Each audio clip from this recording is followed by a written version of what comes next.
It's been almost 2 years since an update, and everybody's locked inside right now, so I figured I would use the power of 2020 and computers and make a bit of an update that's a little bit better than just reading a long list of words, because I know how hard reading is, and I know some of you people that I send this to can't even read.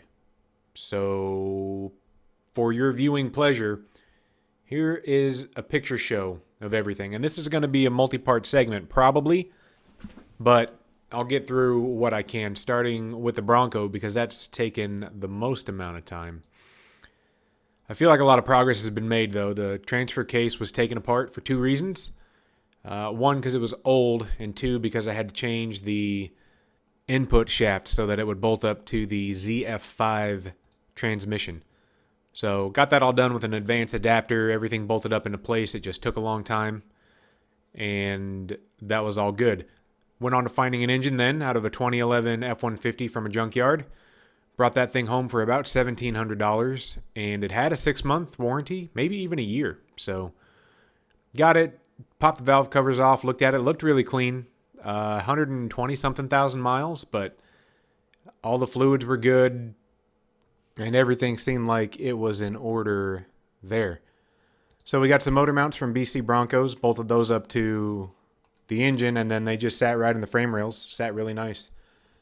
And then we could focus on getting the flywheel off and getting a clutch and pressure plate and flywheel all set up to mate the transmission to the engine, which ended up being an ordeal because this is not a popular combination.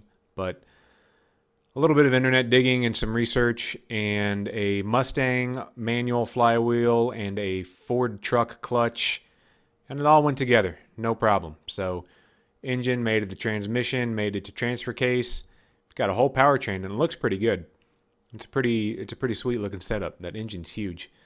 Had a little bit of an issue with the transfer case. A thrust washer didn't get set, but we were able to pry that back into place, and then went to work on the fuel system. AN6 lines, 120 psi pump, a 23-gallon tank from Wild Horses. Getting everything lined up, filter, pump, and then a pressure regulator.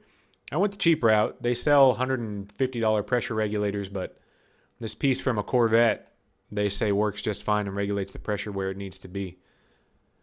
So then we put the body on, cut out the transmission tunnel for this huge transmission because it's a monster. Tightened up fuel lines. Pretty much the thing was ready to run, except for the fact that it needed an exhaust system. So I tried to weld up some Mustang headers, but my stainless steel TIG welding was terrible. Ended up buying this nice little set from Kinser Chassis, and it's a stainless steel TIG welded set for a Coyote motor and an early Bronco frame. Fits pretty well with my application. There's a couple clearance issues that I can work out, but nothing too bad. After that, it was time to fire it up, so hooked up the computer and the wiring. It was fairly simple and straightforward. Had the starter wired up, and everything should have been plug and play. So a couple of hits of the fabricated little button system I made up, and the engine sounded like it wanted to come to life. Okay, well.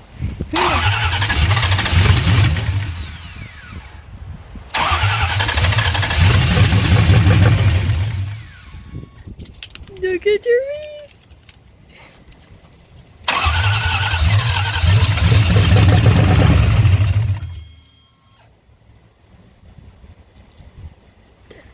I don't have enough hands.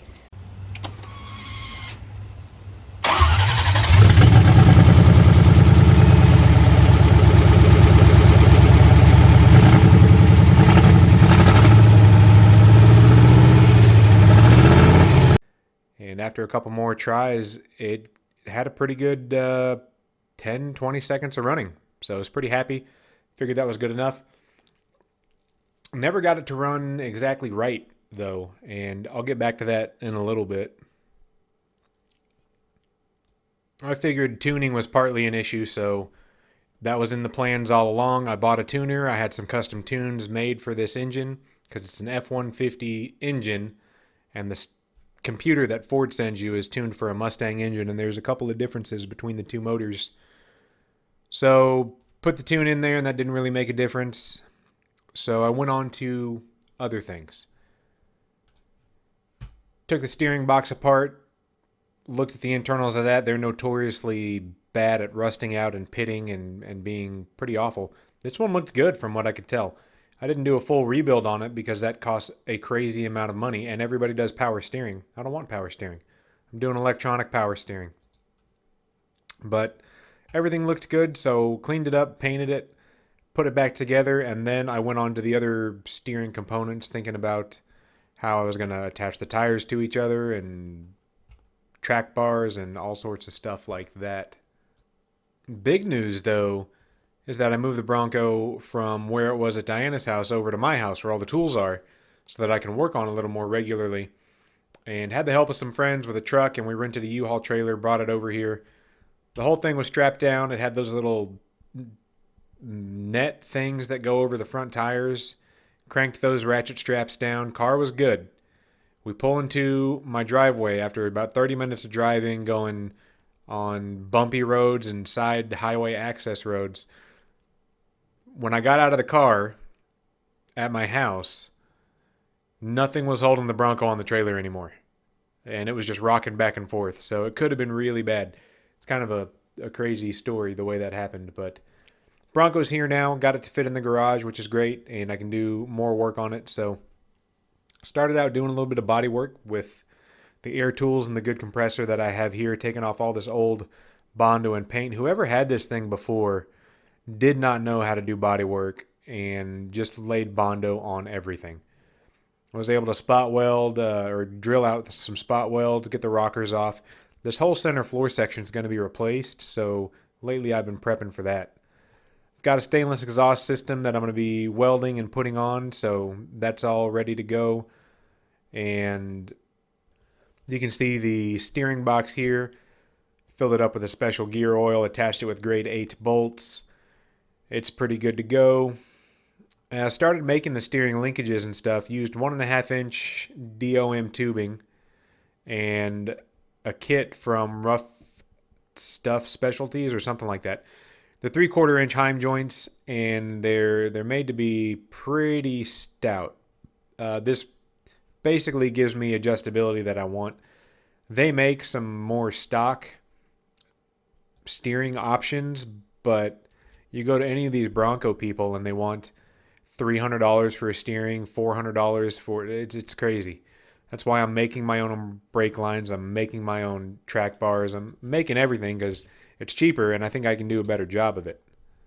So anyway, that little rant aside, worked on that. Did body work, some miscellaneous stuff. I've been doing all kinds of things, but I wanted to get back to the running issues that it was having. It wasn't running right. So I figured I would check the fuel system, and it turned out, one, the gas in the fuel rail was bright green, which I've never seen before, but figured that can't be good. So cleaned the injectors up, cleaned out the fuel rail, and then I went and revisited the fuel system again. Turns out the first big 10 or whatever it is, 100 micron filter in the fuel system was on there incorrectly. So I got that all flipped around, got it sorted, tightened up all the lines, put a little more gas in there, was real confident everything was going to run great. I loaded the default stock tune on the engine, went to fire it up, and here's what happened.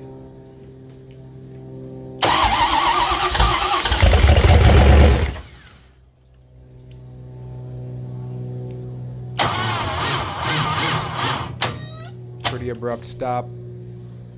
Real slow turning over. And then nothing. Nothing at all. So a couple things with that. I'm hoping it's something in the clutch that's binding up. I am growing more confident that the engine never had oil pressure. It's only been running for a total of maybe 1 or 2 minutes in its life. So I don't know that that's enough to just totally lock the thing up. But I took off my oil pressure sender line that I made. No oil in there. I pulled the valve cover. It doesn't look like any oil has been getting up there. I don't know why that would be. It's got oil in it. It was a running engine. So a little bit at a loss for what's going on there. If you have ideas, let me know, but I'm not holding out at this point. So I've been drilled out door posts to get the hinge backing plates out of there. I've got new door hinges. I've got the old rockers off.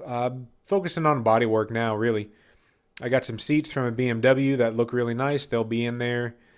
And finished up the steering. Did some TIG welding on the rod ends. Got the Heim joints up there. Been doing some grinding here and there. I'm working on the tailgate right now, getting that all cleaned up.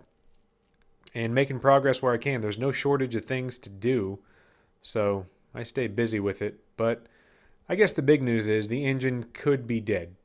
That could be the end of the motor. So we'll see. Last couple of pictures, I got the this track bar all painted up. You know, you can buy a track bar that's adjustable for $150, and it's not nearly as good as this one. This one's double adjustable, and it has a Johnny joint on the end of it, which I had no idea what that was until I read the internet. Super good, super durable, super strong, and perfect for this application. I don't know why people don't make these. I was able to bend the tubing on the JD squared bender. It was hard to do because it's a quarter of an inch thick, but it got it done. I was worried about breaking the bender or ripping it off of its pedestal mount, but it got it done. That'll clear the front differential, and that's probably the best thing I've ever made. I'm most proud of that part out of everything on the Bronco. So I'll keep you posted on what I find and what happens. That's kind of a crash course of an update on everything. It's a lot of stuff to go over, but here's the last picture of the valve cover I took off just yesterday. Nothing looks super terrible in there, but it also doesn't look like it's been getting oil. So we'll have to see how that goes.